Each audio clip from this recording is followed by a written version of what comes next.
objective observation. There, you know, you're on the caster it's desk. facts. Energy would have a better chance to go to playoffs if Immortals happens to lose. Mathematically proven. We're through the first half of the bans, though. It's Jace, Ashe, and Ezreal banned out by TL with that trademark Ziggs for APA, alongside Umti, Sejuani, and Maokai banned out by Immortals. And Team Liquid is going to first lock the Ivern.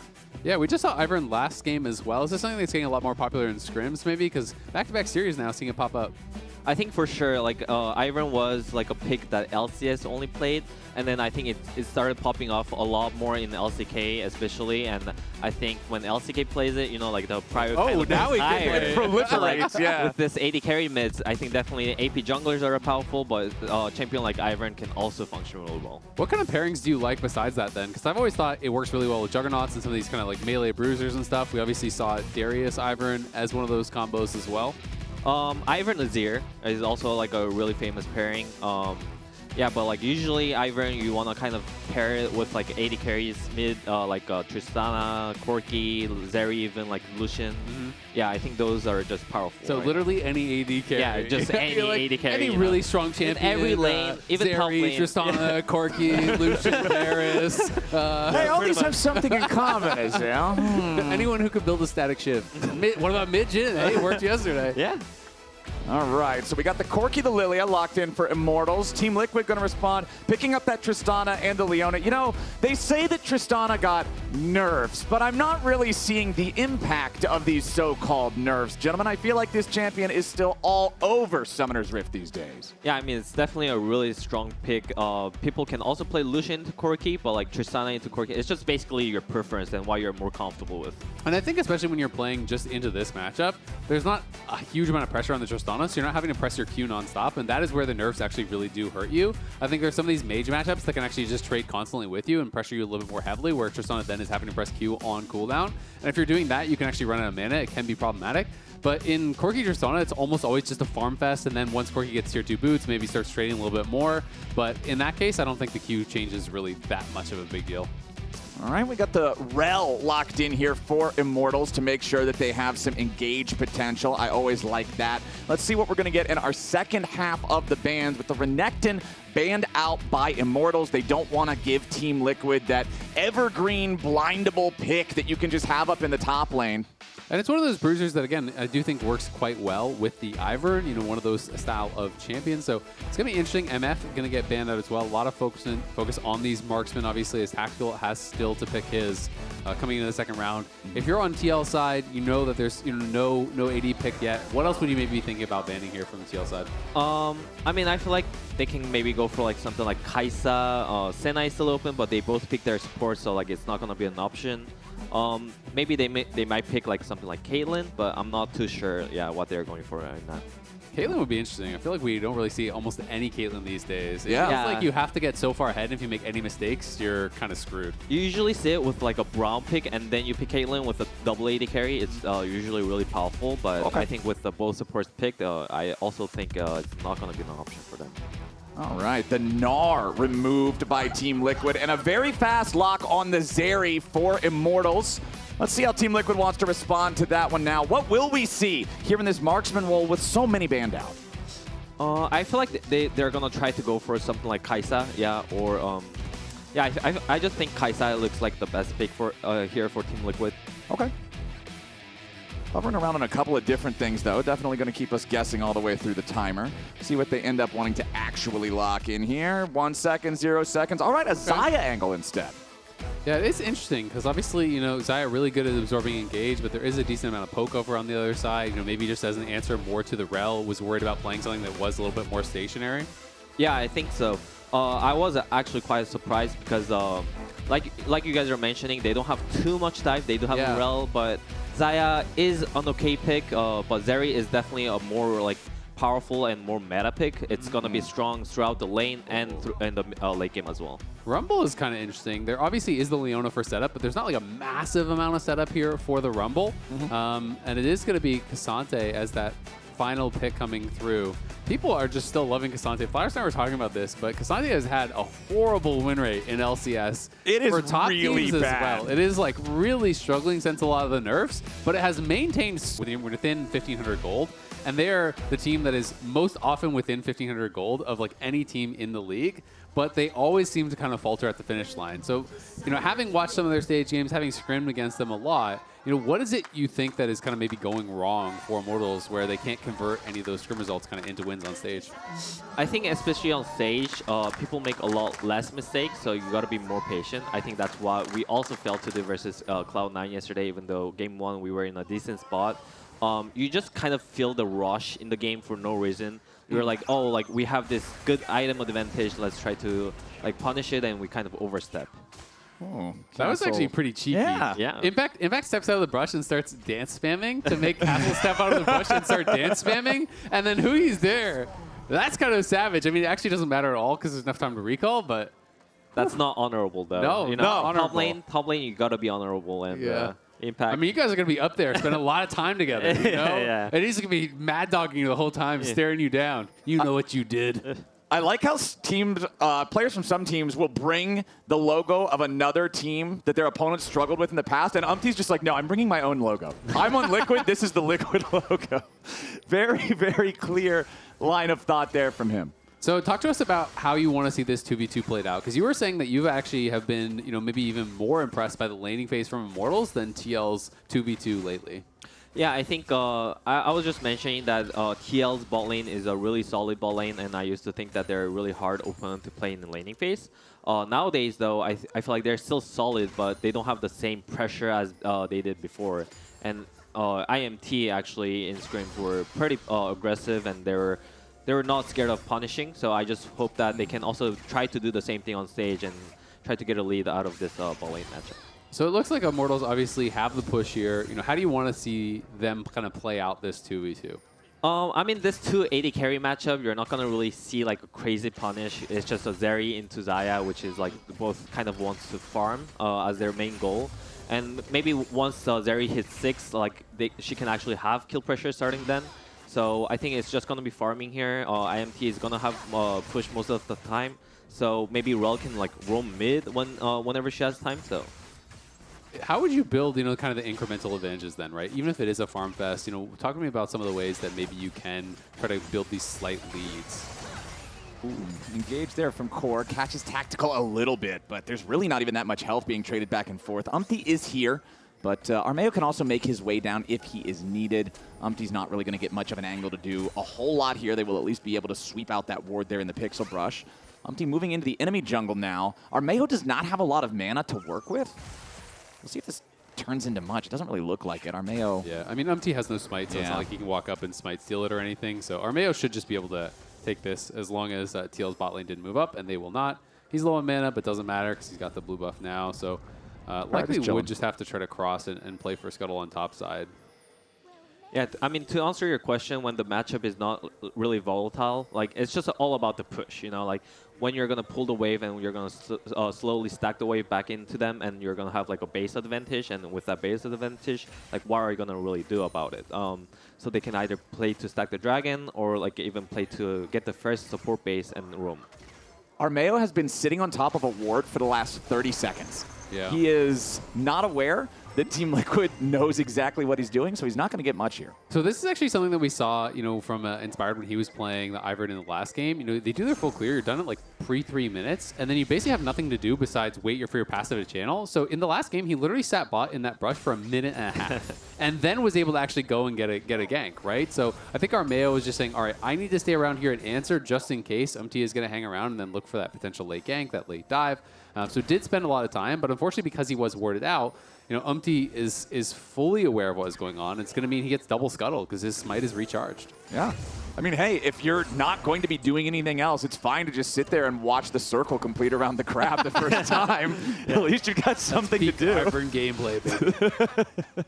The APM Master. Team Liquid is up a couple of hundred gold here early on just from the farm advantages that they've got. You can look at the scoreboard, and it's pretty much every lane pulling ahead just little bits. It's not a whole bunch, but it does bode well for their early control over the lanes. You can see Castle getting cooked up here by the Flame Spitter. Rumble is the highest presence champion in the LCS thus far. He did receive nerfs on the most recent patch, but you can see kind of by the way Impact is treating Castle in this matchup why the champion has been so prominent. How do you deal with, when you're in one of these games and you press tab and you kind of see all the lanes losing, do you feel that pressure to sometimes make plays happen? Because sometimes I feel like we see these plays that if you watch in isolation just looks like a monster int. But then I'm thinking about it, well, it's like, well, their team is losing. Maybe they're just feeling pressure to try to force something. I mean, for sure, I think the pressure is a big factor, but especially in this kind of game, I think they just understand that nothing crazy is going to really happen. I think every lane is just farming peacefully. The two junglers all are also farming peacefully. So I think unless the grubs, which is about to spawn, and they decide to contest it, like, I don't think anything is going to really happen even here. They might just give the grubs and trade the dragon for it. Yeah, it definitely looks like Team Liquid has their sights set on the grub. Because of the fact that CoreJJ is already up here, you can see Olleh still down in the bottom half of the map, so it will just be that agreed upon neutral objective trade. Armao grabbing the first Drake. It's only a Chem Drake, which most people like the least out of all of them, so I don't think Team Liquid's going to be too stressed out about that. They'll enjoy the grubs instead. And I always like it when a team prioritizes grubs when they have the early lane control, so you can get the early value out of hitting the turrets and maybe grab an extra plate or two compared to what you otherwise might get. And I feel like this is really the only option, though, that Immortals have, because it does feel like there's prio in top and mid for TL, so I don't think challenging the grubs would be very easy. So, even if you prefer the grubs, I feel like they kind of just have to take the secondary prize and accept that they're going to get the dragon. Plus, honestly, as much as you don't like getting a first dragon chem tech, I will say, I'm always happy that it means it's not going to be the soul. No soul. Yeah. So it's like, that's a good thing. Yeah, like, well, soul is going to be worthwhile this game. Yeah, and even after, like, the 6 grubs is what's really powerful, so I think IMT will put more thought into that when the second grubs are going to spawn. They might even, like, try to lane swap. Even though it's versus a Rumble, I think IMT are pretty good at those kind of swaps as well. Right. Team Liquid, though, will enjoy the fact that all they have to do is get one out of that second set, and they'll at least be able to spawn some grub mites for the pushing later on. And it's very easy to just do a drive-by smite on the grubs, even if they're contested, and just walk away with one of them. We'll see how that plays out going forward. Team Liquid, with greater than a 1,000 gold lead early on here, you can see the largest differences being in the marksman and top lane roles there for Impact and Yeon, who are both just having a great time. I feel like a lot of times early on in bottom lane 2v2s, we'll at least see a summoner spell get blown by one side or the other, try to trade out your less valuable summoner for a flash, but like you were talking about, Huhi, everybody just kind of wants to farm down here, but now a 3v3 is ready to break out. Root Caller there onto Olleh, but they don't want to engage on the Rell. But this is just so much better for Team Liquid because the lane is just dying right now, and they can just play past. Now they're split. Yeah, wow. Yeah. Tactical had to make his way back down there. He did not want to miss out on all of those minions, but now Armao down to half HP. There's the Ignite from Core to force the enemy jungler even further back. Umti's going to steal away the Gromp at the same time. Tactical's still just trying to farm. Team Liquid's feeling great about this. Yeah, it gets really weird because it's like Olleh and Armao had to stay close enough that if they turn on Tactical for a dive, they can actually respond. But by getting too close, then you end up having to blow your flash as Armao. So definitely a big win there for TL. And that's one of the ways you're talking about. They stack the wave, they force them back off the power with Umti coming in sooner. And that creates a pretty significant CS advantage. Now there's an equal amount of minions for both of them to farm, but it's like a 3-wave advantage already for Yeon. Yeah. He's yapping. Corki, you're supposed to win this matchup, bro. How are you down, CS? Wait, dude, everything's actually spelled right. That's how you know he's not under any pressure. Normally when he's yapping, there's at least 2 or 3 words just not spelled right or the letters are missing or something. So he's actually not really stressed, but trying to act cool. Yeah. He's not even trying to get his words per minute count higher. He's just chilling. A casual novel being written out here. But now APA is ready to engage. He's got Umti behind him. Not really going to find a whole lot. Just a quick trade, and you can clear out the minion wave right after. It's interesting. We always hear about the different ways that players practice. Like Licorice famous for loving 1v1. Some players really grind solo queue. APA, type racer. Yeah, there you go. Got to make sure that you're ready. The more he types, the powerful he gets. Yeah. Is it really a win if you don't let him know about it in chat? It's one of the old school League of Legends consistent things as Olleh has to disengage now with Tactical riding back over the wall as Yeon and Core again just controlling the tempo, controlling the push, controlling the wave here in the bottom lane. I thought for a second maybe we would have got some Corki versus Trist there. I thought maybe the typing would have fired him up a little bit, but no, they just stare at each other from the minions. Yeah, I will say one thing that always feels nice is when you have a strong AP top laner against a tank, that's actually going to force MR to be built, right? So a fair bit of MR already being purchased up here, by Castle. He's got the Negatron, he's got the Merc Treads, and you're playing double physical damage AD carries, which are obviously not going to be bothered by that whatsoever. So it does kind of always beg the question, as a tank in this matchup, like how much MR do you build? Do you just sit on this? Do you try to complete an item? Do you start building armor from here? Because you kind of need to be starting to build up armor to answer the ADs, but at the same time, if you start stacking too much armor and then you're stuck in these extended matchups against the Rumble, well, then you can be in trouble from that. I mean, it's another reason why Rumble has been banned so much during this meta that has been double marksman or triple marksman or as many marksmen as you can shove into a team composition in League of Legends. Armao going bowling here. Hits Yeon, but it's Xayah, so even if he wasn't right next to the turret, it's not like you're really going to get a whole lot out of that. Yeah, so the second grubbies are about to spawn, and I think both teams are trying to put Pyro in it, and I think there might be a team fight here, or we'll see how it goes. We are 11 minutes into the game, and there is still no first blood, but Team Liquid is up 2,000 gold just from their lane control with the waves and the plates that they've been able to secure. 3 of those, they're in the bottom lane, and now they've still got total control over the top side river. CoreJJ is going to clear out this enemy control ward. Umti's going to summon up Daisy, and it's time to start farming the grubs. It looks like Immortals has no response. Yeah, it seems completely uncontested. So when you give a team that's already ahead 6 grubs, they're just going to get more ahead. It becomes very difficult when they already have pushing lanes. Then you get the double grub spawns coming through. It's so easy to just poke away at these turrets.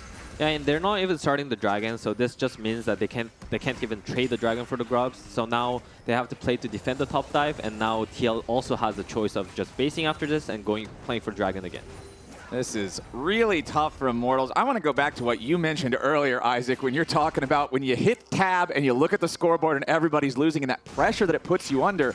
Yeah, it's kind of bad when you're down 500 gold early. Try 5 times that much without a single kill on the board still. Immortals continues bleeding. They've got to do something here. I'm feeling the pressure for them. Yeah. The Ksante is not lowering my stress levels at this point. I feel like something has got to relieve this pressure. I think it's either going to be a TP play by Ksante, or I think they have to at least wait for like one item from Corki and Zeri to for them to feel confident so that they can start a fight and try to skirmish them. That feels like the classic in pro play is, people obviously, you're not going to know the exact gold deficits, but you look at the item disparities, right? Yeah. And so it's like when you are behind, you complete one item, they don't have their second yet. Okay, let's see if we can get something done. How heavily do you think they actually need to force around that one item completion, or do you think it's still okay to just keep farming? Whoa, hold on now. CoreJJ, he's going to get engaged on, but he turns it right back around. A nice solar flare finds Armao. He's going to try to get away. It ain't going to work. It's a 1-for-1 trade now as Core falls to the reinforcements of Immortals, but Olleh needs to exit a whole lot faster than he's doing right now. A double kill for APA, and Mask is trying to get away underneath the turret. The Corki lives, but I don't think Team Liquid wants to allow that to continue happening here. APA just getting rid of the minions, forcing the wave up. They're cutting off his escape route here with Umti and Daisy working together as Mask tries to escape, and Castle keeps him alive. Team Liquid ends up winning the trade there 2-for-1. They end up forcing out the extra TP from Castle. They're over 3,000 gold ahead.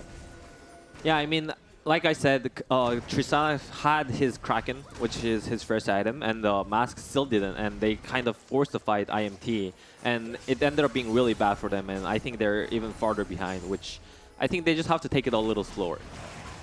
Well, Team Liquid starting up that Drake now, and once again, there's just nobody from Immortals even in the same zip code as this thing. There's no fight they want to take. Yes, you've got the Zeri Shiv completed. Corki's still sitting on those components. There's just no fight to be had, and Team Liquid going to even up the Drake count now. Let's take another look at how this fight started.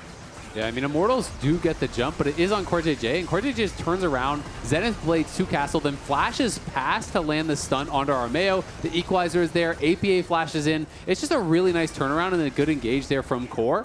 And do you just feel like Olleh maybe jumped the gun, like jumping onto the Leona? It's such a tough target to take down. Yeah, I think, like you guys are mentioning, the stress kind of took them over. I think they didn't really have to force here. It's just a second dragon, and it wasn't like that big of a deficit. I feel like they could have definitely came back by just playing slow and waiting for the right opportunity. Yeah, it's tough because I think it's obviously when you're watching and you're casting a game, it's so easy to see. You know everything. You know all the information. You know the items. You know the gold. You know everything.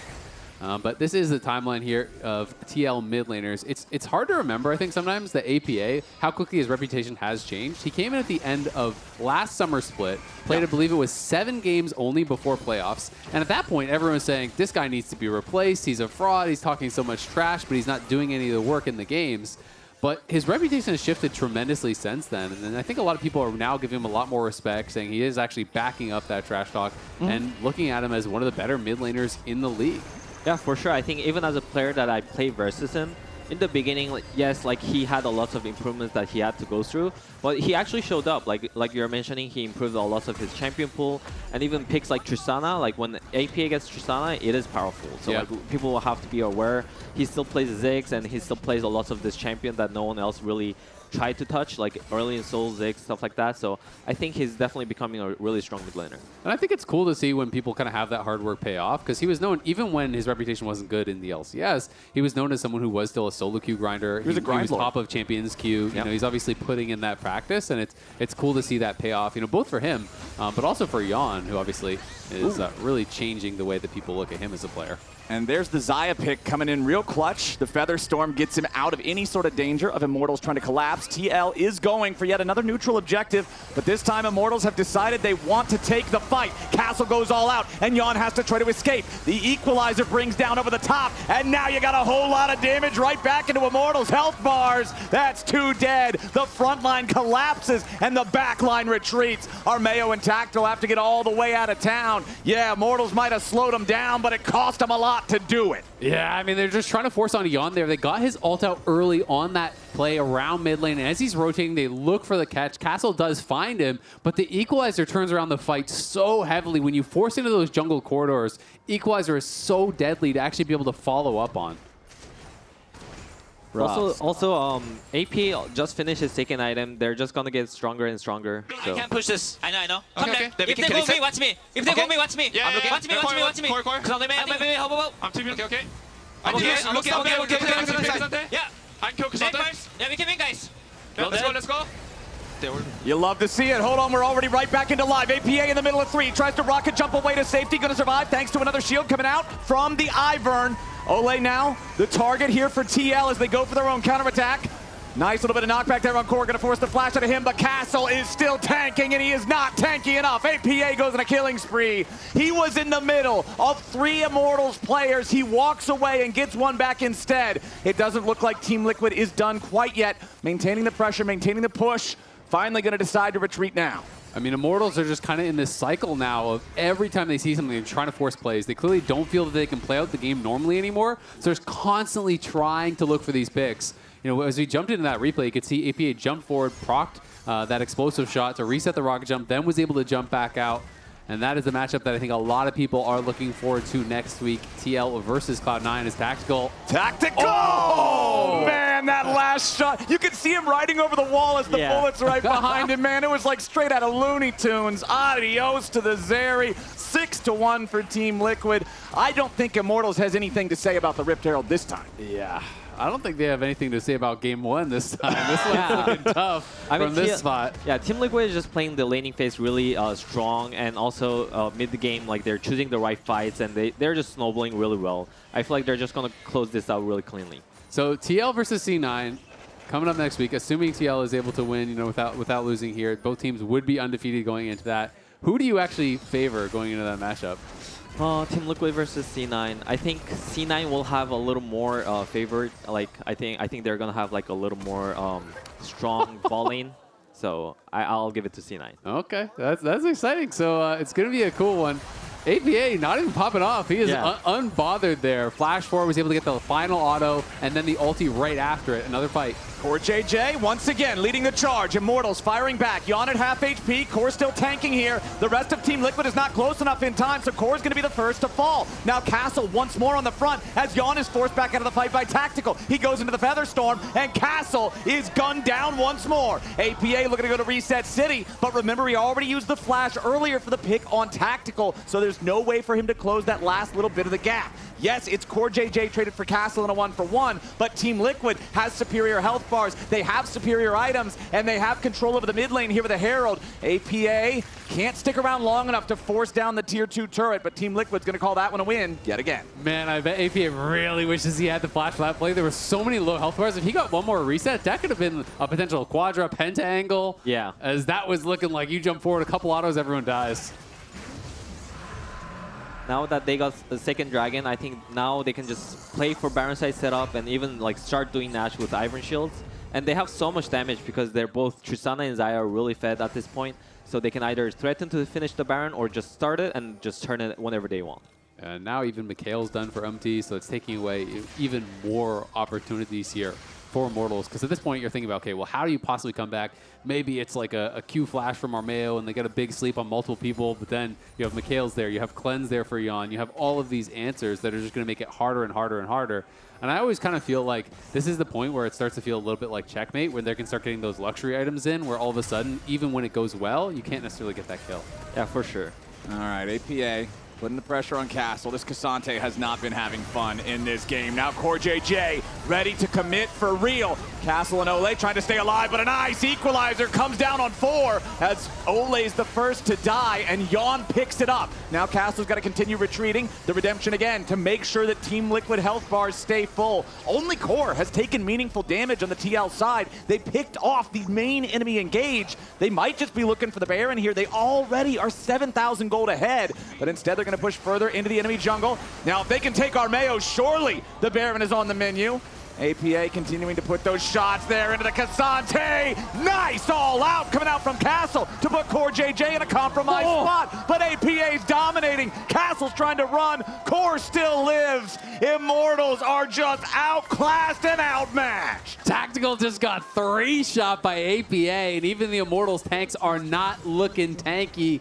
Castle's got a chain vest, but that's it. It's all MR besides that. And these AD carries are working on their 3rd item. Well, at least APA is in mid lane. He is just shredding through the Ksante. Yeah, I feel like IMT really has to try to like find a really creative angle, like with TPs or Rell just hiding. Because at this point, Team Liquid just has so much more money, and you know, like we have this expression, like they're kind of beating you with the wallet. At this point, it's not really mechanic. There's nothing IMT can really do. Yeah, it's tough. I mean, this is just them one more time. Look at how much damage Castle takes. Like, he is just getting absolutely deleted. He did go for the Volcanic Rookern, for that Rumble matchup, but then they just don't have the gold. And you see APA with the Rapid Fire active, drops the explosive shot. I guess it was 4 shots to kill Tactical from full health. That is rough stuff. And then the Baron going to be taken off the back of that replay. TL have everything they need to cleanly close this one out. I mean, you can look at the individual gold leads on the scoreboard. APA is more than a full item ahead of Mask. Any item in the game is not going to measure up to that amount of money that he is ahead. The Tristana is an absolute menace. He is still unkilled here in this game. Immortals still only has 2 kills on the board. And now they're going to try to maybe get something off of this bottom lane tier 1 turret. But if Team Liquid has anything to say about it, they might just get caught. Team Liquid can't make the pincer attack in time, but meanwhile, APA is marching down mid. Tristana is going to wreck a turret faster than the entire Immortals team would. I just think it's crazy that APA right now is sitting on about 12,000 total gold. Ksante has about 6,500.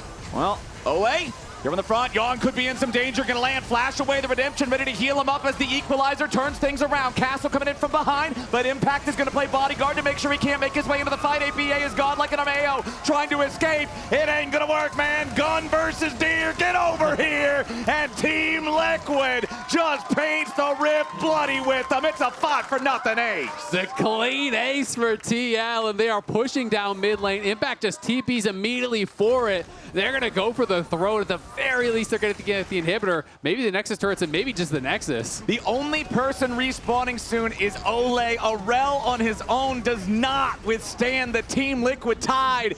Tactical will respawn here in about 5 seconds, but that's not enough time, man. Goodbye to the Nexus turrets. Goodbye to Immortals in game number 1. Tactical showing up for a laser. It ain't gonna matter a whole lot. 14-2. Team Liquid made this first one look simple. Wow, a 24-minute end there. That was a fast game. Team Liquid winning early in the lanes, in the isolated lanes. They got ahead in gold. Then in the team fights, they blew the lead wide open, and they just closed this one out fast. 24-minute win. First blood didn't happen till after 11. There was only PvP for like the second half of the game, and it was that fast. Yeah. I mean, Team Liquid just played really solid like throughout the game, and I think IMT just has to kind of like refocus for the next game and like maybe try to change some draft priority to mix it up. It was a clean one for TL in game number 1, and a reminder, tickets are officially on sale for the LCS Championship.